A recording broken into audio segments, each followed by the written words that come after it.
네, 오늘 아침에 우리에게 주시는 하나님의 은혜의 말씀은 요한복음 15장 1절에서 17절까지의 말씀입니다. 요한복음 15장 1절에서 17절까지의 말씀,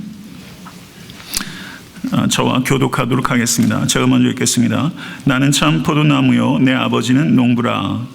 물은 내게 붙어 있어 열매를 맺지 아니하는 가지는 아버지께서 그것을 제거해 버리시고, 무릇 열매를 맺는 가지는 더 열매를 맺게 하려 하여 그것을 깨끗하게 하시느니라.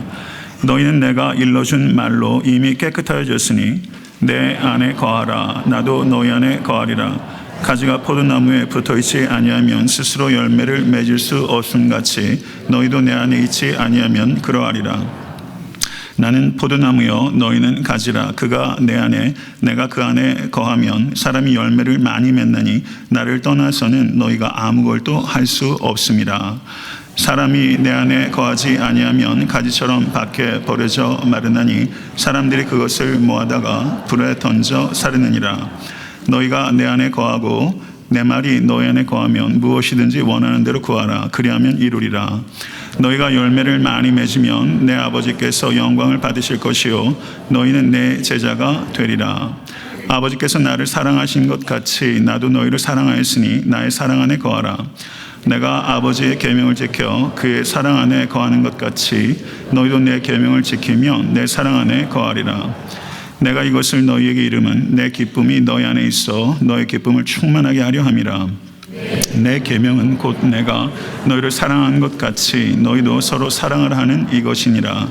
사람이 친구를 위하여 자기 목숨을 버리면 이보다 더 큰 사랑이 없나니 너희는 내가 명하는 대로 행하면 곧 나의 친구라. 이제부터는 너희를 종이라 하지 아니하리니 종은 주인이 하는 것을 알지 못함이라. 너희를 친구라 하였노니 내가 내 아버지께 들은 것을 다 너희에게 알게 하였음이라. 너희가 나를 택한 것이 아니요 내가 너희를 택하여 세웠나니 이는 너희로 가서 열매를 맺게 하고 또 너희 열매가 항상 있게 하여 내 이름으로 아버지께 무엇을 구하든지 다 받게 하려 함이라. 다 같이 내가 이것을 너희에게 명함은 너희로 서로 사랑하게 하려 함이라. 아멘. 할렐루야. 우리 전우자분 둘러보시면서 풍성한 열매를 맺으시기 바랍니다. 이렇게 좀 인사하시죠. 풍성한 열매를 맺으시기 바랍니다.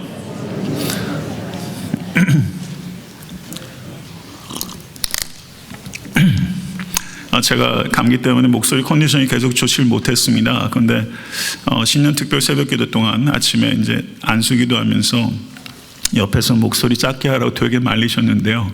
그렇게 잘 안 되더라고요. 그래서 그냥 마음껏 소리 질렀더니 목소리가 영 좋지 못한데 양해해 주시기 바라고. 제가 은혜를 많이 받았던 시간인 것 같아요. 성도들에게 언제 그렇게 제가 부르짖으며 안수할 수 있는 기회가 자주 있는 게 아니기 때문에 그래서 저한테 참 은혜가 많이 깊었던 그런 시간이었던 것 같습니다. 올 한 해 성도님들 기도 제목 저한테 주신 거 제가 거의 머릿속에 입력했어요. 제가 안수할 때 기도한 거는 제가 알고 있기 때문에 그렇게 기도하는 겁니다. 그래서 신년도에 나의 결심과 기도 제목 혹시 아직 적지 않으신 분 계시면 거기에 적어서 주세요. 그러면 제가 아침마다 제가 하나님 앞에서 간절한 마음으로 성도님 위해서 기도하겠습니다. 기도하는 대로 다 되는 것 아니죠. 그러나 기도하는 것을 하나님께서 기뻐하시고 또 기도한 것 이상으로 좋은 길로 우리에게 인도하실 줄로 믿습니다. 저는 제 자리에서 최선을 다하겠습니다. 그래서 기도 제목 좀 적어주시면 좋겠어요. 오늘 그 요한복음 15장 1절 17절의 말씀은 우리가 참 사랑하는 그 말씀이고, 그리고 따뜻한 정감이 느껴지는 그리고 아름다운 그런 이야기예요.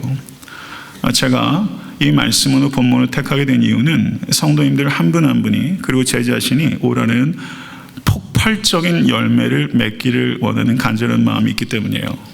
폭발적인 열매.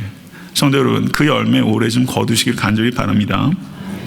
그런데 이 말씀이 굉장히 따뜻하고 정감 있는 훈훈한 말씀처럼 들리는데 이 말씀을 주신 예수님의 그 정황은 매우 긴박한 상황이었다는 것을 우리가 봐야 됩니다. 요한복음 13장 31절에서 17장 26절을 신학적으로 farewell discourse라고 합니다. 이별 강론이라고 부르는 부분이에요. 가룟 유다가 예수를 배신하러 떠난 이후에 그리고 군병들을 데리고 예수를 잡으러 오기까지의 그 긴박한 순간에 예수께서 제자들에게 마지막으로 함축적이고 강도 높게 제자들을 가리키신 말씀이 오늘 본문의 내용이라는 것입니다. 오늘 본문 바로 앞에 있는 두 절의 말씀 14장 30절에서 31절의 말씀을 보시면 이후에는 내가 너희와 말을 많이 하지 아니하리니 이 세상의 임금이 오겠습니다. 그러나 그는 내게 관계할 것이 없으니 오직 내가 아버지를 사랑하는 것과 아버지께서 명하신 대로 행하는 것을 세상이 알게 하려 함이로라. 일어나라, 여기를 떠나자. 이렇게 예수님께서 말씀하셨어요. 그리고 그 뒤에 말씀 나는 참 포도나무요, 이렇게 연결이 되는 거예요. 그러면 바로 위에 있는 14장까지의 말씀은 예수께서 마가의 다락방에서 Last Supper, 마지막 만찬을 하신 내용이 기록되어 있습니다. 그런데 예수 그리스도의 마지막 만찬의 성격은 이별을 슬퍼하는 석별의 식사라기보다는 마치 사령관이 수하들에게, 장병들에게 최종적인 지시와 격려를 내리고 있는 성격이 강한 식사였어요. 그렇게 슬픈 식사가 아니라 오히려 사령관 같은 예수께서 이제 마지막으로 제자들에게 지시하고 명령을 하고 있는 그런 분위기가 있는 식사였다는 것을 우리가 볼 수 있게 됩니다.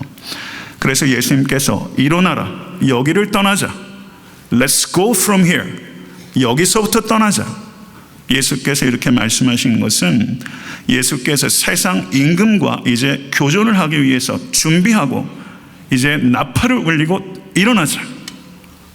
이렇게 예수님께서 말씀하신 거예요.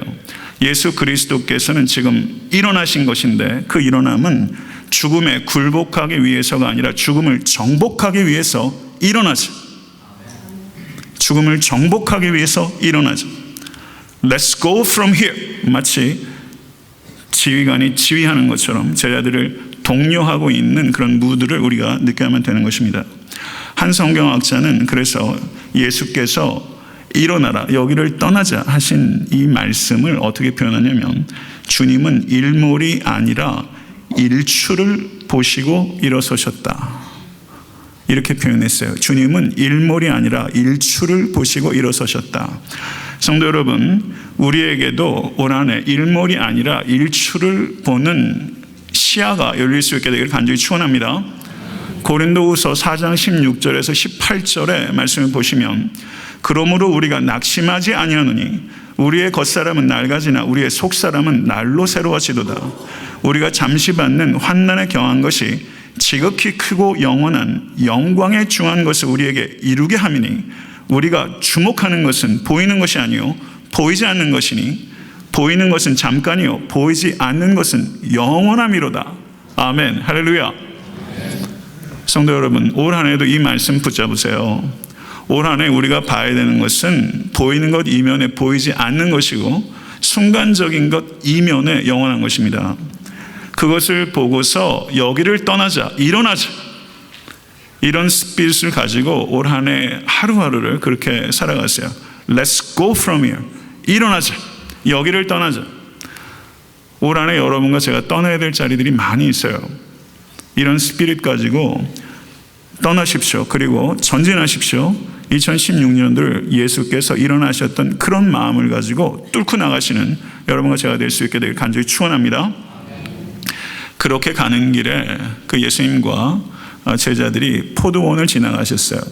그래서 예수 그리스도께서 그 포도원을 보시면서 아주 자연스럽게 그것을 도구 삼아서 제자들을 가리키고 있는 내용이 오늘 본문 말씀입니다. 오늘 본문 말씀을 주의 깊게 살피게 되면 거기에 가장 반복적으로 나타나는 단어가 있는데 그 단어는 저를 한번 따라하세요. 카르포스. 카르포스라는 단어가 열매라는 단어예요. 좋은 말이죠. 카르포스. 열매. 요한복음 전체에 10번 나옵니다. 그런데 오늘 본문에 8번 등장하고 있어요. 예수께서는 이 자리에 계신 모든 성도님들께서 풍성한 열매 맺기를 소원하고 계십니다. 믿으시면 아멘 하세요. 그것을 위해서 예수님께서 오늘 본문을 통해서 열매를 맺어야 한다는 당위성과 열매를 맺는 방법과 그리고 열매를 맺는 목적이 무엇인지를 예수님께서 제자들에게 가르치셨어요. 그리고 1절에서 나는 참 포도나무요 내 아버지는 농부라. 나는 참 포도나무요. 예수님께서 나는 길이요 진리요 생명이라. 이렇게 I am 나는 누구다. 에고 에이미 생이라고 합니다. 이것을 7번 얘기하셨는데 요한복음 전체에서 제일 마지막 에고 에이미 생이 나는 참 포도나무요. 예수 그리스도께서 참 포도나무입니다. 그러면 참 포도나무가 아닌 것이 있었다는 것을 의미하는 것입니다. 그것은 이스라엘입니다. 구약 성경을 보시면 하나님께서 포도원 지기로 묘사가 됩니다. 그리고 이스라엘 백성을 포도원으로 묘사하고 있는 말씀이 많습니다. 하나님께서 이스라엘을 극상품 포도로 심으셨습니다. 그러나 이스라엘 백성이 하나님께 순종하지 않음으로 말미암아 들포도를 맺게 되었도다. 하나님께서 한탄하셨어요. 하나님께서 이스라엘을 택하신 것은 이스라엘을 통해서 열방을 부르기 위한 것입니다. 이스라엘이 복의 통로가 되기를 원한 것입니다. 이스라엘에게 선교적인 소명을 주신 것입니다. 그런데 이스라엘은 이 선교적인 소명을 감당하지 못하고 이방신을 섬기며 우상 숭배에 빠진 것입니다. 하나님께서는 옛 포도나무인 이스라엘이 실패한 그 선교적인 소명을 참 포도나무인 예수 그리스도를 통해서 성취하고 계신 것입니다. 그래서 예수를 참 포도나무라고 하는 것입니다. 예수님께서 약속하신 대로 부활하셨습니다. 아멘. 그리고 부활하신 주님께서 그러므로 너희는 가서 모든 족속을 제자로 삼아 아버지와 아들과 성령의 이름으로 세례를 주고 내가 너희에게 분부한 모든 것을 가르쳐 지키게 하라. 예수 그리스도께서 선교의 대위임령을 제자들에게 주시고 선교적 소명을 교회에 위탁하시고 예수 그리스도께서 승천하신 것입니다. 그렇기 때문에 오늘 본문에 있는 나의 안에 거하라, abide in me, 나의 안에 거하라, 그 말씀은 나와 내적으로 긴밀한 관계를 맺자라는 것으로 충분하지 않고 그것보다 더 깊은, 더 나아가는 의미가 있는데 나의 안에 거함으로 말미암아 선교적인 소명을 이어가라 라는 말씀이 그 안에 있는 것입니다. 아멘. 나의 안에 거하라는 것은 선교적인 소명으로의 부르심입니다. 이 부르심으로 우리 모두가 초청받았다는 것을 받아들이실 수 있게 되기를 간절히 축원합니다. 15장 18절의 말씀을 보시면 세상이 너희를 미워하면 너희보다 먼저 나를 미워할 줄을 알라 라고 말씀합니다. 15장 18절부터 16장 4절까지는 선교적 소명을 감당할 때 세상으로부터 받게 될 핍박에 대해서 예수께서 말씀하신 것입니다. 그리고 16장 5절에서부터 33절까지의 말씀은 선교적 소명을 감당할 때 하나님께서 혼자 두지 아니하시고 성령을 부어주신다는 약속을 주고 있는 것입니다. 진리의 성령이 오시면 그가 너희를 모든 진리 가운데로 인도하시리니 그가 스스로 말하지 않고 오직 들은 것을 말하며 장래일을 너희에게 말하시리라. 그가 내 영광을 나타내리니 내 것을 가지고 너희에게 알리시겠습니다. 아멘. 이 성령을 우리 가운데 부어주신 것입니다. 성도 여러분, 그래서 15장 1절부터 16장 33절까지의 말씀은 예수 그리스도의 선교 위임과 그리고 가르침이라고 볼 수 있습니다. 오늘 본문 말씀 15장 1절 17절의 말씀은 선교의 중요성과 원리에 대한 가르침이라고 볼 수 있는 것입니다. 그런 관점에서 오늘 본문을 아마 이해하기는 어려우셨을 거예요. 선교의 중요성과 그 원리에 대해서 예수 그리스도께서 가르치신 것이 오늘 본문 말씀의 진정한 핵심입니다. 오늘 본문 말씀을 주의 깊게 살피면 거기에 명령형이 3가지가 나타나고 있습니다. 4절의 말씀을 보시면 내 안에 거하라. 이것이 첫 번째 명령입니다. 두 번째 명령은 7절의 말씀입니다. 7절의 말씀을 보시면 구하라. 구하라. 너희가 내 안에 거하고 내 말이 너희 안에 거하면 무엇이든지 원하는 대로 구하라. 그리하면 이루리라. 세 번째 명령은 12절의 말씀입니다. 12절의 말씀, 내 계명은 곧 내가 너희를 사랑한 것 같이 너희도 사랑하라 하는 이것이니라. 이렇게 본문에 세 개의 명령들이 있다는 것을 볼 수 있습니다. 열매 맺는 삶을 위한 세 가지 조건들이 바로 이 명령이라는 것을 말씀하고 있는 것입니다. 열매 맺기 위한 첫 번째 조건은 예수 그리스도 안에 거해야 한다는 것입니다. 그렇다면 예수 그리스도 안에 거한다는 표현은 무엇을 의미하는 것입니까? 사도 바울의 서신서를 주의 깊게 살피게 되면 주 예수 그리스도 안에라는 표현이 164회 기록되어 있습니다. 사도 바울은 주 예수 그리스도 안에가 입버릇이었어요. 성도 여러분, 이런 입버릇은 있는 게 좋습니다. 주 예수 그리스도 안에, 절마다 계속 반복하고 있는 거예요. 그리스도 안에서, 주 예수 그리스도 안에서. 성도 여러분, 주 예수 그리스도 안에서 무슨 말을 해도 주 예수 그리스도 안에서 하고 있는 거예요. 사도 바울은 감옥에 갇혀 있을 때도 나는 네로 때문에 감옥에 갇혀 있는 것이 아니라 주 예수 그리스도 안에 갇혀 있다. 사도 바울은 그렇게 자신의 정체성을 보는 거예요. 성도 여러분, 에베소서 1장 1절의 말씀은 이렇게 이야기합니다. 하나님의 뜻으로 말미암아 그리스도 예수의 사도된 바울은 에베소에 있는 성도들과 그리스도 예수 안에 있는 신실한 자들에게 편지하노니. 제가 이 말씀을 인용을 자주 해요. 중요하기 때문입니다. 성도 여러분, 그리스도인은 왜 그리스도인이라고 합니까? 그리스도인은 그리스도 안에 있기 때문에 그리스도인입니다. 그리스도 안에 있기 때문에 그리스도인이에요. 그리스도인들의 집은 두 가지입니다. 에베소라는 집이 있고 그리스도 안이라는 집이 있습니다. 에베소라는 집은 우리의 자연적인 환경이라고 말한다면 예수 그리스도 안이라는 집은 우리의 초자연적인 환경을 의미하는 것입니다. 우리가 어디에 자연적인 환경에 있든지 우리의 초자연적인 환경은 예수 그리스도 안입니다. 아멘. 성도 여러분, 우리는 이 세대를 살아갑니다. 그러나 오는 세대의 가치를 가지고 살아가는 것입니다. 아멘. 올 한 해 예수 그리스도 안에 거하실 수 있게 되기를 간절히 바랍니다. 엔 크리스토, 그리스도 안에라고 했을 때 이 엔이라는 전치사가 가지고 있는 이 의미는 대략적으로 10가지 이상으로 세분할 수 있어요. 그런데 주 예수 그리스도 안에서라고 했을 때 그것은 4가지 정도로 이해할 수 있습니다. 첫 번째는 그리스도 안에서, 첫 번째는 동기입니다. 예수 그리스도 때문에 라는 뜻이 있어요. 두 번째는 목적입니다. 예수 그리스도를 위하여 라는 뜻이 있습니다. 세 번째는 기준을 의미합니다. 예수 그리스도에 의하여.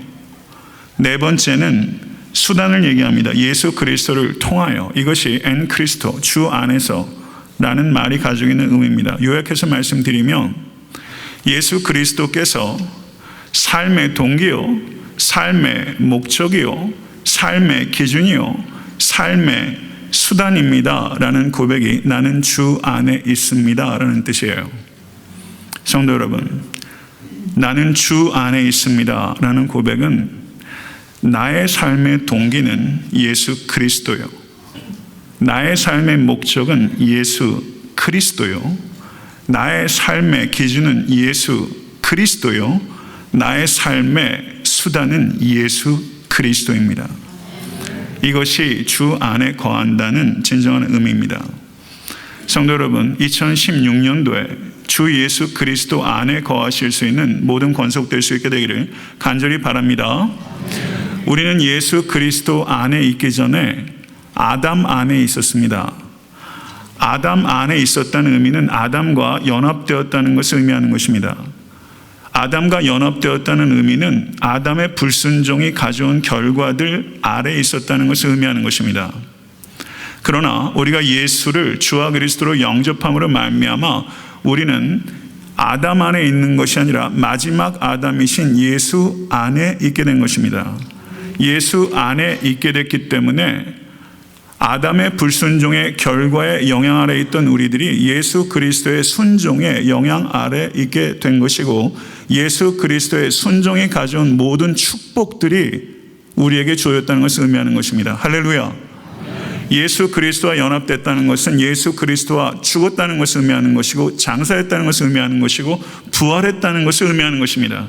이것이 예수 그리스도 안에 있다는 의미입니다. 예수 그리스도 안에 있음으로 말미암아 우리는 그리스도의 몸이 되었습니다. 그것이 교회입니다. 예수 그리스도 안에 있기 때문에 그리스도의 몸이 됐고, 그리스도의 몸인 다른 지체들과 연합이 된 것입니다. 예수 그리스도 안에 있을 때 우리는 연합되는 것입니다. 믿으십니까? 예수 그리스도 안에 있을 때 모든 차별이 철폐됩니다. 그래서 사도 바울께서는 너희는 유대인이나 헬라인이나 종이나 자주자나 남자나 여자 없이 다 예수 그리스도 안에서 하나이니라. 할렐루야. 아멘. 성도 여러분, 이런 사회는 없어요. 세상 어디에 가서도 구별이 있습니다. 성도 여러분, 그러나 교회 안에서는 예수 그리스도 안에서 모든 차별들이, 벽들이 다 무너지고 우리가 하나이니라. 예수 그리스도 안에 있기 때문에. 성도 여러분, 그것이 교회입니다. 우리에게 진정한 축복은 예수 그리스도 안에 있는 축복입니다. 이 축복이 2016년도에 우리에게 있게 되기를 간절히 축원합니다. 예수 그리스도 안에 있는 사람은 나만 예수 그리스도 안에 있는 것을 만족할 수 없습니다. 예수 밖에 있는 사람들에 대한 긍휼을 갖게 되고, 잃어버린 영혼을 찾게 되고, 그들을 예수 그리스도 안으로 초청해 드리게 되는 것입니다. 아멘. 예수 그리스도 안에 있는 만큼 밖에 있는 사람들에 대한 긍휼로 마음이 불타오르게 되는 것입니다. 그러한 불이 여러분과 저에게 임하게 될 줄로 믿습니다. 두 번째, 열매 맺기 위한 조건은 기도입니다. 너희가 내 안에 거하고 내 말이 너희 안에 거하면 무엇이든지 원하는 대로 구하라. 그리하면 이루리라. 그리고 16절의 말씀에도 내 이름으로 아버지께 무엇을 구하든지 다 받게 하려 함이라. 성도 여러분, 한국의 최초의 장로교 선교사였던 분이 언더우드 박사입니다. 언더우드 박사가 미혼으로 조선으로 선교사로 파송돼 왔어요. 그런데 그분이 이런 기도문을 남기셨어요. 제가 전체를 인용하지는 않겠습니다. 언더우드 박사의 기도를 한번 생각해 보세요. 그 기도의 응답으로 우리가 크리스천이 된 거예요. 선교사의 기도가 있었어요. 뭐라고 기도했는지 한번 들어보세요. 주여, 지금은 아무것도 보이지 않습니다. 주님, 메마르고 가난한 땅, 나무 한 그루 시원하게 자라 오르지 못하고 있는 땅에 저희들을 옮겨와 심으셨습니다. 어떻게 그 넓고 넓은 태평양을 건너왔는지 그 사실이 기적입니다. 주께서 붙잡아 뚝 떨어뜨려 놓으신 듯한 이곳, 지금은 아무것도 보이지 않습니다. 보이는 것은 고집스럽게 얼룩진 어둠뿐입니다. 어둠과 가난과 인습에 묶여있는 조선 사람뿐입니다. 그들은 왜 묶여있는지도 고통이라는 것도 모르고 있습니다. 고통을 고통인 줄 모르는 자에게 고통을 벗겨주겠다고 하면 의심부터 하고 화부터 냅니다. 조선의 마음이 보이지 않습니다. 그리고 저희가 해야 할 일이 보이지 않습니다. 그러나 주님, 순종하겠습니다. 겸손하게 순종할 때 주께서 일을 시작하시고 그 하시는 일을 우리들의 영적인 눈이 볼 수 있는 날이 있을 줄 믿습니다. 저희들이 우리 영혼과 하나인 것을 깨닫고 하늘나라의 한 백성, 한 자녀임을 알고 눈물로 기뻐할 날이 있음을 믿습니다. 지금은 예배드릴 예배당도 없고 학교도 없고 그저 경계의 의심과 멸시와 천담이 가득한 곳이지만 이곳이 머지않아 은총의 땅이 되리라는 것을 믿습니다. 주여, 오직 제 믿음을 붙잡아 주시옵소서. 이게 언더우드 선교사의 기도였어요. 이런 기도를 우리가 드릴 수 있게 되기를 간절히 바랍니다. 성도 여러분, 지금까지 여러분의 삶 가운데 있으셨던 최고의 기적이 뭐예요? 신유의 기적을 경험해 보셨어요? 최고의 기적은요, 그리스도인이 됐다는 것입니다. 예수를 믿게 됐다는 것이 최고의 기적이에요. 중생은 전적인 하나님의 주권입니다. 기적입니다. 기적을 구하는 자는 기도해야 되는 것입니다. 성도 여러분, 우리 교회는 버겁도록 선교하는 교회가 되기를 간절히 소원합니다. 그러나 버겁도록 선교하기 위해서 우리가 영혼을 위해서 버겁도록 기도하는 게 선행이 되어야만 되는 것입니다. 왜냐하면 구원은 하나님께 속한 것이기 때문입니다. 선교 방법론이 많이 있습니다. 선교 세미나 많이 있습니다. 배울 필요 있습니다. 그러나 최고의 선교 방법론은 무엇입니까? 기도입니다. 기도해야 하는 것입니다. 어느 한 교회에 전도 구호가 있는데 제가 별로 구호 이런 거 잘 안 좋아하거든요. 근데 이 구호가 이게 상당히 의미가 있어요. 우리 손 한번 들고 한번 해볼까요? 안 드셔도 됩니다. 저 한번 따라하세요. 10번 만나자, 100번 전화하자, 1000번 기도하자. 10번 만나자, 100번 전화하자, 1000번 기도하자. 이래서 감동 안 받을 사람이 있겠어요? 우리가 세일즈만만큼이라도 예수를 전하고 있습니까? 세일즈맨도 똑같은 집에 7번 가게 되면 문을 연다는 이야기를 해요. 물건 파는 만큼도 예수를 전하지 않아요, 사실은요. 세일즈맨들 얼마나 지배하는지 모릅니다. 성도 여러분, 10번 만나자, 100번 전화하자, 1000번 기도하자. 우리가 간절히 바라는 것은 올 한 해 한 영혼을 위해서 여러분과 제가 그리고 애타한테 섬기는 교회가 이런 수고를 오늘 결단하실 수 있게 간절히 바랍니다. 전도는 예수를 믿게 하는 게 아니에요. 예수를 전하는 거예요.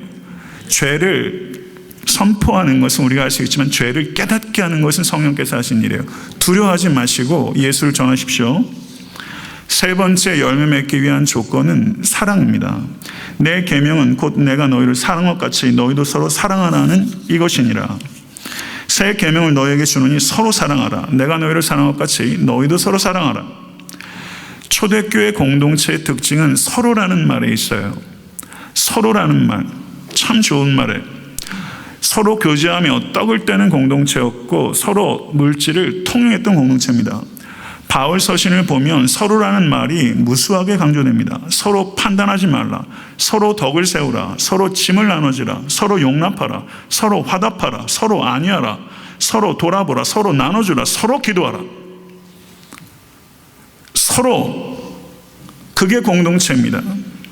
이러한 모습이 나타날 때 비로소 교회라고 할 수 있는 것입니다. 믿으십니까? 성도 여러분, 에베소서 2장 21절에서 22절의 말씀을 보시면 그의 안에서 건물마다 서로 연결하여 주 안에서 성전이 되어가고 너희도 성령 안에서 하나님의 거하실 처소가 되기 위해서 예수 안에서 함께 지어져 가느니라. 아멘. 믿으세요? 함께 지어져 가느니라. 순이라는 전치사입니다. Together. 서로 함께 지어져 가는 거예요. 애타한테 섬기는 교회는 이런 과정 가운데 있어요. 우린 공사 중이에요. 믿으세요? 우리가 서로 연결되어져 가고 있는 중이에요. 지금은 매우 희미하지만 우리가 서로 연결되어 가는 중이에요. 서로 연결되면요, 누가 아프면 나도 아프고 누가 기쁘면 나도 기뻐요. 안색을 살피게 돼요. 이철환 씨라는 동화 작가가 쓴 책 중에 고물상이라는 책이 있어요. 책 이름은 고물상인데 책 안에는 보석 같은 얘기가 많습니다. 그런데 거기에 이철환 씨의 형제 간에 있었던 이야기가 나와요. 제가 예전에 국민학교 다닐 때는 저는 초등학교 아니라 국민학교 세대입니다. 육성회비라는 거를 냈어요, 학교에다가. 그런데 가난한 아이들은 육성회비를 못 낸 아이들이 많이 있었어요. 선생님이, 담임 선생님이 그러면 교장 선생님이 육성회비 거두라고 그러니까 담임 선생님이 오셔가지고 학교에서 애들한테 조금 세게 말씀하시거든요. 그래서 그 이야기예요. 육성회비 안 낸 사람 일어나. 담임 선생님 호통 소리에 내 가슴 속에 돌덩이 하나 쿵 하고 떨어졌다. 고개 들어. 내일까지 육성회비 꼭 가져와. 그렇지 않으면 엄마 모셔와. 알았니? 네. 오늘 교실 청소는 네가 하고 가. 함께 집에 갈 형에게 기다려달라고 말하기 위해 빗자루를 들고 위층으로 올라갔을 때였다. 형이 복도 한쪽에서 두 손을 든 채 꿇어 앉아 있었다. 형의 담임 선생님이 형에게 다그치듯 묻고 있었다. 내일 아침까지 육성회비 내든지 아니면 엄마 모시고 와. 네. 너 아버지는 뭐하니? 고물상하세요. 형은 눈가로 흘러내리는 눈물을 손등으로 닦아내고 있었다. 나는 뿌옇게 흐려진 눈으로 아무 말 없이 계단을 내려왔다. 마음 아픈 얘기인데 아름답게 느껴져요. 추억이에요. 성도 여러분, 형제이기 때문에 육성에 못 나는 아픔을 서로 나눠 갖는 거예요. 그게 형제예요. 우린 예수 그리스도의 피를 나눠 가진 사람들이에요. 믿으시면 아멘 하세요. 부모의 피보다 더 중요한 피 아닙니까? 그리스도의 피를 나눠 가진 형제 자매예요. 그렇게 연결되어 있어요. 육성에 못 내서 청소하고 가야 돼서 위에 가서 형에게 얘기하려고 했더니 똑같은 문제를 겪고 있는 거예요. 그게 형제예요. 우리는 육성의 비를 못 내고 있는 누군가가 있다는 것을 우리는 알아야 돼요. 그래서 그 아픔이 우리에게 전이가 돼야 돼요. 맥박이 느껴져야 돼요. 체온이 느껴져야 돼요. 그게 교회입니다. 그게 성경에서 이야기하는 교회예요. 함께 지어져가는 교회예요. 그게 교회예요. 그게 제가 꿈꾸는 교회입니다. 여러분과 제가 꿈꾸기 원하는 교회예요. 이런 교회 만드는 것 어렵습니다. 참으로 어려운 것입니다. 그러나 이게 교회입니다.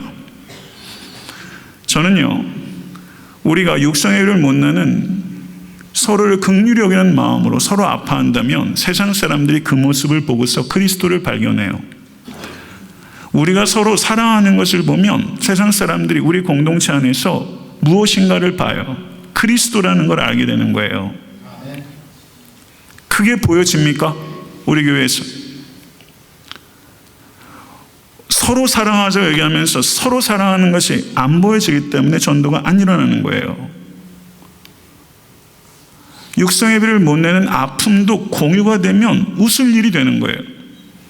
서로 그것 때문에 더 연대하고 더 사랑하게 돼요. 그리고 지나고 나면 좋은 추억이에요. 아픔은 사람을 묘하게 묶습니다. 우리가 서로를 나눌 수 있게 되기를 간절히 바라요. 교회에서 기도 제목 잘못 나누면 소문 돌고요. 아픔을 나누기도 어려워요.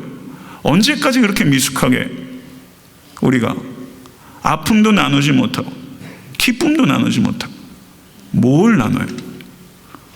성도 여러분, 우리가 나누는 것을 연습하고 서로에 대한 신뢰를 가지고 서로 사랑하는 그런 공동체, 체온이 느껴지는 공동체가 될 수 있게 간절히 소원합니다. 저는 여러분에게 그 소원이 있다고 믿습니다. 그런 기도 세워갈 수 있도록 우리 모두 다 같이 헌신할 수 있게 간절히 축원합니다. 한 일본 그리스도인의 감동적인 수기를 소개하고 제가 설교를 마치려고 합니다. 일본 사람이 사업을 실패하고 미국에 이민을 왔어요. 그래서 1940년대 초에 샌프란시스코 교회 도시 바깥쪽에 정착해서 장미 농장을 하며 살았는데 이 일본 사람 바로 옆에 스위스 사람이 이민해서 그 사람도 장미 농장을 했어요. 그래서 서로 가까워졌어요. 농사 얘기도 하면서 친해졌어요. 많은 대화를 했어요. 이 스위스 사람은 크리스천입니다. 그래서 일본 사람에게 예수님을 전했어요. 그런데 일본 사람들 특징이 있잖아요. 잘 듣고 씩 웃어요.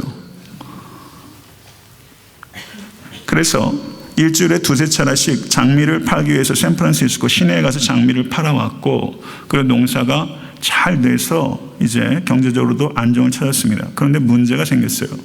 1941년 12월 7일에 일본이 진주만을 공격하면서 문제가 발생했어요.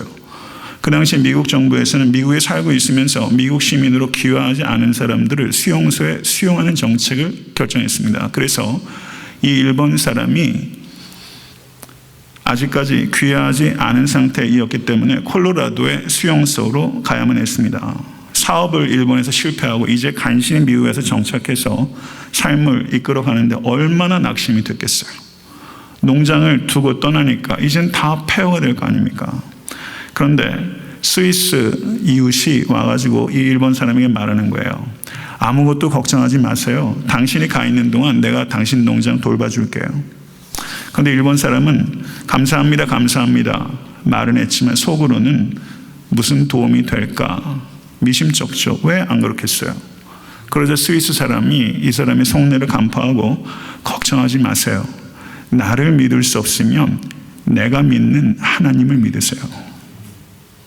그러니 안심하고 떠나세요. 이렇게 얘기할 만큼 우리가 살고 있어요. 나를 못 믿으면 내가 믿는 하나님을 믿으세요. 이렇게 말할 수 있는 여러분과 제가 될 수 간절히 바랍니다. 수용소에서 2년 이상을 갇혀 있다가 돌아왔는데 전쟁이 끝났어요. 2년 만에 그리운 집과 농장으로 오는데 이 스위스 이웃이 샌프란시스코 역에 큰 플랜카드 Welcome back home 이라고 써놓고서 이 사람을 기쁘게 맞았어요. 그리고 자신의 집과 농장으로 가보니까 자기가 갔을 때보다 훨씬 아름답고 깨끗하게 모든 것들이 준비가 되어 있었고 농장에 장미꽃이 활짝 아름답고 탐스럽게 피어 있었습니다. 눈을 보고서도 믿을 수가 없었어요. 그래서 부엌으로 들어가 봤어요. 그랬더니 거기에 장미 한 송이가 놓여 있고 그 옆에 뭔가가 있는 거예요. 그 사이 2년 동안 스위스 사람이 대신 농사져 가지고 얻은 수익금을 넣어놓은 통장과 그리고 카드가 하나 있었어요. 그 카드에 딱 2줄이 써 있었어요. God loves you. You could start again. 하나님께서 당신을 사랑하십니다. 당신은 다시 시작할 수 있습니다. 그 글을 읽는 순간 이 일본 사람의 마음이 열린 거예요. 당신의 하나님은 나의 하나님으로 제가 받아들이겠습니다. 받아들이고 회심하고 구원 얻은 성도가 된 거예요. 성도 여러분, 이게 어떻게 들리세요? 이렇게 섬기는데 그 사람이 믿는 하나님에 대한 관심을 안 가질 수 있겠습니까? 말씀을 맺겠습니다. 올 한 해 내가 무엇을 위해 살 것인가? 항상 중요한 것은 방향이에요. 속도가 아니에요. 잘못된 방향으로 멀리 가면 돌이키는 게 훨씬 힘들어요. 내가 올 한 해 어디로 갈 것인가? 이 질문이 굉장히 중요합니다. 올 한 해 어디로 갈 것인가? 2가지예요. 하나님의 영광입니다. 잃어버린 영혼입니다. 이것이 그리스도인들이 영원토록 추구해야 될 방향이에요. 하나님의 영광과 잃어버린 영혼이에요. 그러기 위해서 우리가 먼저 예수 안에 거해야 합니다. 아멘. 예수 안에 거해야 돼요. 예수 안에 거하면 우리는 능력을 받아요. 예수 안에 거하면 능력으로 인해서 열매를 맺게 되는 것입니다. 그리고 잃어버린 영혼을 찾으십시오. 지극히 가난한 자는 많아요. 그들을 찾으세요. 그리고 그들을 위해서 1000번 기도하세요. 그리고 스위스 농부처럼 그 사람이 돌보지 못하는 장미밭을 가꿔주세요. 사랑의 수고를 하세요. 그렇게 되면 많은 열매를 맺어서 하나님께 영광 올려드릴 수 있게 될 것입니다. 믿으십니까? 그렇다면 2016년도 이제 힘차게 달려갈 만하죠. 2016년도 끝에 서서 성도 여러분, 생명의 열매를 풍성하게 거둬서 하나님께 영광 올려드리시는 여러분과 제가 될 수 있게 될 간절히 바라고, 여러분들의 학업과 사업이 이 초점에 맞춰질 수 있게 되기를 나사 예수 그리스도로 축원합니다. 그래야 의미를 가질 수 있어요. 이러한 삶으로 헌신하실 수 있는 여러분과 제가 될 수 있게 되기를 바랍니다. 기도하겠습니다. 오늘 기도하실 때 열매 맺게 해달라고 기도하시고, 오늘 주어졌던 3가지 조건, 그리스도 안에 거하고 기도하고 그리고 서로 사랑하는 것에 내가 헌신하겠다고 결단하십시오. 그리고 한 가지 기도를 덧붙이겠습니다. 나만 열매 맺게 해달라고 기도하지 말고 우리가 열매 맺게 해달라고 다른 사람의 열매 맺음을 위해서 기도하십시오. 그래야 성숙한 것입니다. 아멘. 이 기도 제목을 가지고 우리 다 같이 통성으로 기도한 후에 제가 마친 기도하겠습니다. 할렐루야. 존귀하신 주님, 우리 위해 열매 맺기 원하시는 주여, 우리를 최고의 극상품 포도로 이 땅에 심으시는 주여, 이스라엘이 하지 못했던 일을 완성하신 참 포도나무이신 주님을 사랑하며 우리가 포도나무에 달려있는 가지처럼 매우 밀접하게 그리스도와 연합할 수 있기를 원합니다. 하나님 아버지, 우리가 오늘 결단할 수 있기를 원합니다. 예수 그리스도 안에 있기를 원합니다. 아버지, 그리스도께서 우리의 삶의 동기요, 삶의 목적이요, 삶의 기준이요, 삶의 방법이 될 수 있기를 원합니다. 오직 예수 안에 거할 수 있는 권속이 될 수 있기를 원합니다. 아버지, 그리할 때 우리가 기쁨으로 충만하게 될 것이며 담대할 것이고 겸손하게 될 줄로 믿습니다. 우리 사랑하는 권속들이 올 한해 예수 그리스도 안에 거함으로 말미암아 세상 원리에, 세상 문화에, 세상 힘에 아버지 하나님 요동하지 아니하고 예수 그리스도 안에서 기뻐하며 견고하며 오직 여호와 하나님만을 잠잠히 바라보며 하나님의 지극히 크신 능력의 통로가 될 수 있도록 역사해 주시며 잃어버린 영혼을 찾고 그들을 위하여 천번이라도 기도하겠다는 각오로 아버지 영혼을 위하여 기도하는 우리 모두가 될 수 있도록 아버지 하나님 역사해 주시기를 원합니다. 아버지 사랑의 수고를 하기 원합니다. 아버지 하나님 내 시간과 내 물질을 드려 아버지 하나님 주여 다른 이의 장미밭을 가꾸어 드리는 결단을 할 수 있는 우리 모두가 될 때 아버지 2016년도는 참으로 풍성한 열매를 맺게 될 줄로 믿습니다. 할렐루야. 존귀하신 주님, 우리에게 열매 맺기를 원하시는 주여, 열매 맺을 수 있도록 예수 그리스도를 보내주신 하나님을 찬양합니다. 올 한해 내 생각과 의지로 하지 않게 도와주시고 포도나무이신 주님께 잘 붙어있는 한 해가 될 수 있도록 인도하여 주셔서 범사에 기도하며 사랑의 수고를 하며 주간에 거할 수 있는 모든 권속이 되어 올 한해 과정 가운데서도 승리할 뿐만 아니라 결과에서도 풍성한 열매를 맺어 승리하게 하여 주시고 그렇게 될 줄로 믿습니다. 탐스러운 열매를 거두게 될 줄로 믿습니다. 이 믿음 가지고 하루하루 매 순간 삶의 형편이 어떠하든지 담력을 얻어 돌파할 수 있는, 일어나 갈 수 있는, 자기의 자리를 떠날 수 있는 그와 같은 정신을 가지고 올 한 해를 살아가는 모든 권속될 수 있도록 역사해 주시옵소서. 주님 감사합니다. 주님 사랑합니다. 주님을 찬양합니다. 올 한 해 아버지 그렇게 살게 될 줄 믿습니다. 예수 그리스도 이름으로 간절히 기도드려 싸움나이다. 아멘. 우리 다 같이